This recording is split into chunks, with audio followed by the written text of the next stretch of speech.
Hi friends, welcome back to our channel. ഇന്ന് നമ്മൾ നോക്കുന്നത് 4th സ്റ്റാൻഡേർഡിലെ 2022-23 അധ്യയന വർഷത്തെ മലയാളം സെക്കൻഡ് ടൈം എക്സാമിൻ്റെ ക്വസ്റ്റ്യൻ പേപ്പറാണ്. എന്തൊക്കെ പ്രവർത്തനങ്ങളാണ് കൂട്ടുകാരെ നമുക്ക് നൽകിയിട്ടുള്ളത്? ഒന്ന് നോക്കൂ. വായിക്കാം, കണ്ടെത്താം. ദെൻ എന്താണ്? സംഭാഷണം പൂർത്തിയാക്കാം, വിളംബരം തയ്യാറാക്കാം. ദെൻ 4th ആക്ടിവിറ്റി എന്ന് പറയുന്നത് കളി വിവരണമാണ്. ദെൻ 5ാമത്തെ പ്രവർത്തനം ആസ്വാദനക്കുറിപ്പ്. 6 എന്താണ്? വരികൾ കൂട്ടിച്ചേർക്കാം. നമുക്ക് ഓരോരോ പ്രവർത്തനങ്ങളായി നോക്കിയാലോ? നമുക്ക് ആദ്യ പ്രവർത്തനം നോക്കാം. വായിക്കാം, കണ്ടെത്താം. പുത്തൻ കുപ്പായമിട്ട് പുസ്തക സഞ്ചിയും എടുത്ത് കുട്ടൻ സ്കൂളിലേക്ക് പുറപ്പെട്ടു. കിളിവാലൻ കുന്ന് കയറി നടക്കുമ്പോൾ അവനൊരു കരച്ചിൽ കേട്ടു. ചുറ്റും നോക്കി. അതാ ഒരു പട്ടം. എന്തിനാ പട്ടം കരയുന്നത്? അവൻ അടുത്തേക്ക് ചെന്നു. അയ്യോ, ആകെ കീറിപ്പറിഞ്ഞിരിക്കുന്നല്ലോ. പട്ടമെടുത്ത് മടിയിൽ വെച്ചു. മുറിവുകളെല്ലാം തുന്നിക്കെട്ടി. സുന്ദരി പട്ടത്തിന് സന്തോഷമായി. കുട്ടൻ അവളെ മാനത്തേക്ക് പറത്തിവിട്ടു. നിറഞ്ഞ മനസ്സോടെ സുന്ദരി പട്ടം നീലാകാശത്ത് നൃത്തമാടി. കൂട്ടുകാർക്ക് കഥാഭാഗം ഇഷ്ടപ്പെട്ടോ? കഥ വായിച്ചല്ലോ കൂട്ടുകാരെല്ലാവരും. ഈ താഴെ കൊടുത്തിരിക്കുന്ന ചോദ്യങ്ങൾ നമുക്ക് വായിച്ചു നോക്കിയാലോ? ഒന്നാമത്തെ ചോദ്യം നോക്കൂ. ആരുടെ കരച്ചിലാണ് കുട്ടൻ കേട്ടത്? കുട്ടികളുടെ, പക്ഷികളുടെ, പട്ടത്തിൻ്റെ, ആകാശത്തിൻ്റെ. ആരുടെ കരച്ചിലാണ് കൂട്ടുകാരെ കുട്ടൻ കേട്ടത്? അതെ, പട്ടത്തിൻ്റെ ആണല്ലേ. ആൻസർ എന്താണ്? പട്ടത്തിൻ്റെ. ഓക്കെ, ദെൻ സെക്കൻഡ് ക്വസ്റ്റ്യൻ നോക്കാം. ആകാശം എന്നർത്ഥം വരുന്ന ഒരു പദം കൂടി കഥയിലുണ്ട്. കണ്ടെത്തി എഴുതൂ. ഏതാണ് ആ പദം? നമ്മൾ വായിച്ചു. ഏതായിരുന്നത്? അതെ, മാനമല്ലേ. ഓക്കെ, ദെൻ മൂന്നാമത്തെ ചോദ്യം. കുട്ടൻ പട്ടത്തെ എങ്ങനെയെല്ലാമാണ് സഹായിച്ചത്? എങ്ങനെയെല്ലാമാണ്? മുറിവുകളെല്ലാം തുന്നിക്കെട്ടി ആ മാനത്തേക്ക് പറത്തിവിട്ടു. മുറിവുകളെല്ലാം തുന്നിക്കെട്ടി മാനത്തേക്ക് പറത്തിവിട്ടു. നാലാമത്തെ ചോദ്യം നോക്കൂ. തന്നിരിക്കുന്ന വാക്യത്തിലെ അടിവരയിട്ട പദം പിരിച്ചെഴുതുക അല്ലേ. സുന്ദരിപ്പട്ടം നൃത്തമാടി. ഇവിടെ അടിവരയിട്ടിരിക്കുന്ന പദം ഏതാണ്? അതെ, സുന്ദരിപ്പട്ടമല്ലേ. നമുക്ക് എങ്ങനെ എഴുതാം? സുന്ദരിപ്പട്ടം എന്ന പദം നമുക്ക് എങ്ങനെ പിരിച്ചെഴുതാം? അതെ, സുന്ദരി അധികം പട്ടം. അഞ്ചാമത്തെ ക്വസ്റ്റ്യൻ എന്താണ്? ഈ കഥയ്ക്ക് അനുയോജ്യമായ ഒരു തലക്കെട്ട് നൽകൂ. തലക്കെട്ട് കൂട്ടുകാർക്ക് ഇഷ്ടമുള്ളൊരു തലക്കെട്ട് നൽകാവുന്നതാണ്. നമുക്കിവിടെ എന്ത് എഴുതാം? സുന്ദരിപ്പട്ടം എന്ന് എഴുതിയാലോ? കൂട്ടുകാർ എന്ത് ചെയ്യുക? കൂട്ടുകാർക്ക് ഇഷ്ടമുള്ളൊരു തലക്കെട്ട് ഇവിടെ എഴുതുക. ഓക്കെ, ദെൻ പ്രവർത്തനം 2 നോക്കാം. സംഭാഷണം പൂർത്തിയാക്കാം. കുട്ടൻ ഓടിക്കിതച്ച് സ്കൂൾ മുറ്റത്തെത്തി. കൂട്ടുകാർ ചുറ്റും കൂടി കാര്യം അന്വേഷിച്ചു. അവർ തമ്മിൽ എന്തൊക്കെയാവും പറഞ്ഞിട്ടുണ്ടാവുക? സംഭാഷണം പൂർത്തിയാക്കൂ. റഹീം എന്താ ചോദിക്കുന്നത്? എന്താ നീ ഇത്ര വൈകിയതെന്നല്ലേ? അപ്പോൾ കുട്ടൻ എന്തായിരിക്കും പറഞ്ഞിട്ടുണ്ടാവുക കൂട്ടുകാരെ? നമുക്ക് എഴുതി നോക്കിയാലോ? കുട്ടൻ പറയുന്നുണ്ടാവും, ഞാൻ വരുന്ന വഴിയിൽ ഒരു സുന്ദരി പട്ടത്തെ കണ്ടു. അപ്പോൾ റഹീം എന്താവും ചോദിച്ചിട്ടുണ്ടാവുക? സുന്ദരി പട്ടമോ? ഞാൻ കുട്ടൻ എന്താവും പറഞ്ഞിട്ടുണ്ടാവുക? അതെ, പക്ഷേ അതെല്ലാം കീറിപ്പറിഞ്ഞിരുന്നു റഹീം. എന്നിട്ട് നീ അതിനെ എന്ത് ചെയ്തു? അപ്പോൾ കുട്ടൻ എന്താവും പറഞ്ഞത്? ഞാൻ അതിനെ തുന്നിക്കെട്ടി മനോഹരമാക്കി. റഹീം, ആണോ? എന്നിട്ട് ആ പട്ടം എവിടെ? കുട്ടൻ, ഞാനതിനെ മാനത്തേക്ക് പറത്തിവിട്ടു. അപ്പോൾ കൂട്ടുകാരും എന്ത് ചെയ്യുക? ഇതുപോലെ കോൺവെർസേഷൻ കംപ്ലീറ്റ് ചെയ്യുക. ഓക്കെ, ദെൻ പ്രവർത്തനം 3 നോക്കിയാലോ നമുക്ക്. വിളംബരം തയ്യാറാക്കാം.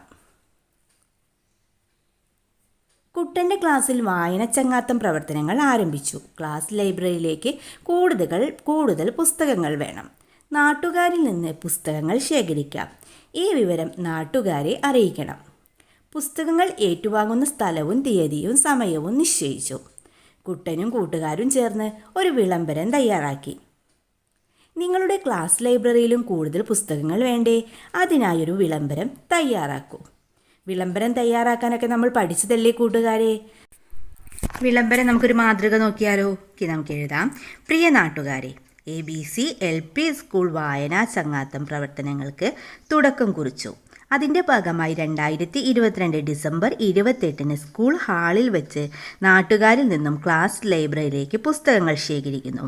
എല്ലാവരെയും അതിലേക്കായി സ്വാഗതം ചെയ്യുന്നു. അപ്പോൾ കൂട്ടുകാരും എന്ത് ചെയ്യുക? ഇതുപോലൊരു വിളംബരം തയ്യാറാക്കുക. ഓക്കെ, ദെൻ നെക്സ്റ്റ് ആക്ടിവിറ്റി എന്ന് പറയുന്നത് എന്താണ്?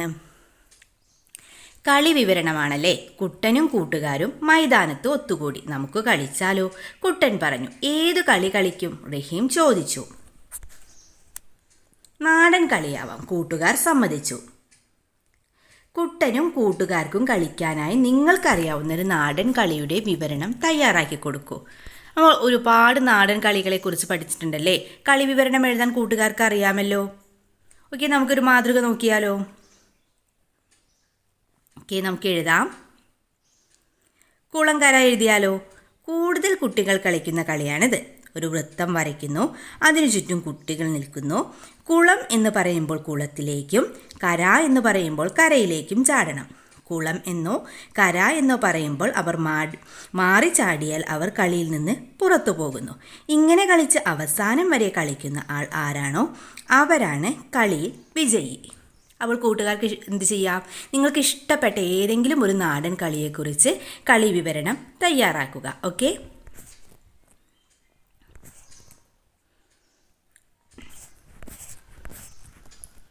ഇതിൽ നമുക്ക് അടുത്ത പ്രവർത്തനം നോക്കാം. പ്രവർത്തനം 5, ആസ്വാദനക്കുറിപ്പ്. വായനാ ചങ്ങാത്തത്തിൻ്റെ ഭാഗമായി ക്ലാസ്സിൽ ആസ്വാദനക്കുറിപ്പ് തയ്യാറാക്കൽ മത്സരം നടത്തുകയാണ്. മത്സരത്തിന് നൽകിയ കവിത താഴെ കൊടുത്തിരിക്കുന്നു.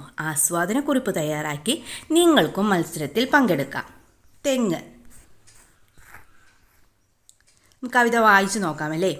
പച്ചോലക്കുട ചൂടിക്കൊണ്ടേ പൂക്കുലമാലയണിഞ്ഞും കൊണ്ടേ ഇളനീർക്കുടവും താങ്ങിക്കൊണ്ടേ തെങ്ങുകൾ നിന്നു കുണുങ്ങുന്നുണ്ടേ. ദൂരത്തൂന്നു വരുന്നോരെ ദാഹിച്ചേറെ വലഞ്ഞോരെ മധുരത്തെളിനീർ മോന്താമേ ദാഹം തീർത്തു നടക്കാമേ. നല്ല മരങ്ങൾ കേരങ്ങൾ നമ്മുടെ നാടിനു ഭാഗ്യങ്ങൾ കേരം തിങ്ങും നാടിനെയല്ലോ കേരളമെന്ന് വിളിക്കുന്നു. പ്രൊഫസർ പന്മന രാമചന്ദ്രൻ നായരുടെ തെങ്ങ് എന്ന കവിതാഭാഗമാണ് നമുക്കിവിടെ നൽകിയിട്ടുള്ളത്. അപ്പോൾ കൂട്ടുകാർ എന്ത് ചെയ്യുക? ഈ കവിതയ്ക്ക് നല്ലൊരു ആസ്വാദനക്കുറിപ്പ് തയ്യാറാക്കുക. ഓക്കെ, നമുക്ക് എഴുതി നോക്കിയാലോ. ഓക്കെ, നമുക്ക് എഴുതാം. പ്രശസ്ത കവി പ്രൊഫസർ പന്മന രാമചന്ദ്രൻ നായർ എഴുതിയ വളരെ മനോഹരമായ കവിതയാണ് തെങ്ങ്. നമ്മുടെ കേരളനാടിൻ്റെ സൗന്ദര്യവും കേരവൃക്ഷമായ തെങ്ങിനെക്കുറിച്ചുമാണ് അദ്ദേഹം ഈ കവിതയിൽ വർണ്ണിക്കുന്നത്. ദാഹിച്ചു വരുന്നവർക്ക് ഇളനീർ കൊണ്ട് ദാഹം തീർക്കാമെന്നും കേരവൃക്ഷങ്ങൾ നമ്മുടെ നാടിൻ്റെ ഭാഗ്യമാണെന്ന് കവി പറയുന്നു. കേരം തിങ്ങും നാടിനെയല്ലോ കേരളമെന്നു വിളിക്കുന്നു എന്ന വരികളാണ് എനിക്ക് ഈ കവിതയിൽ കൂടുതൽ ഇഷ്ടപ്പെട്ടത്. അപ്പോൾ കൂട്ടുകാരെന്ത് ചെയ്യുക? ഇതുപോലൊരു ആസ്വാദനക്കുറിപ്പ് തയ്യാറാക്കുമല്ലോ. ഓക്കെ, ദെൻ ലാസ്റ്റ് ആക്ടിവിറ്റി നൽകിയിട്ട് നോക്കൂ. എന്താണത്? യെസ്, വരികൾ കൂട്ടിച്ചേർക്കാനാണല്ലേ. ഓക്കെ, നോക്കൂ. ക്ലാസ്സിൽ കൃഷിപ്പതിപ്പ് തയ്യാറാക്കാൻ തീരുമാനിച്ചു. റഹീം ഒരു ചിത്രം വരച്ചു. കുട്ടൻ ഒരു കവിത എഴുതാൻ തുടങ്ങി. വരികൾ കൂട്ടിച്ചേർത്ത് കവിത പൂർത്തിയാക്കൂ. തലക്കെട്ടും നൽകണേ എന്ന് പറഞ്ഞിട്ടുണ്ട്. നമുക്ക് വരികൾ നോക്കാം.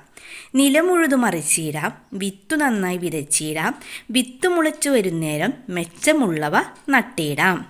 അപ്പോൾ കൂട്ടുകാർ ആദ്യം എന്ത് ചെയ്യുക? ഈ കവിതയ്ക്ക് നല്ലൊരു തലക്കെട്ട് നൽകുക.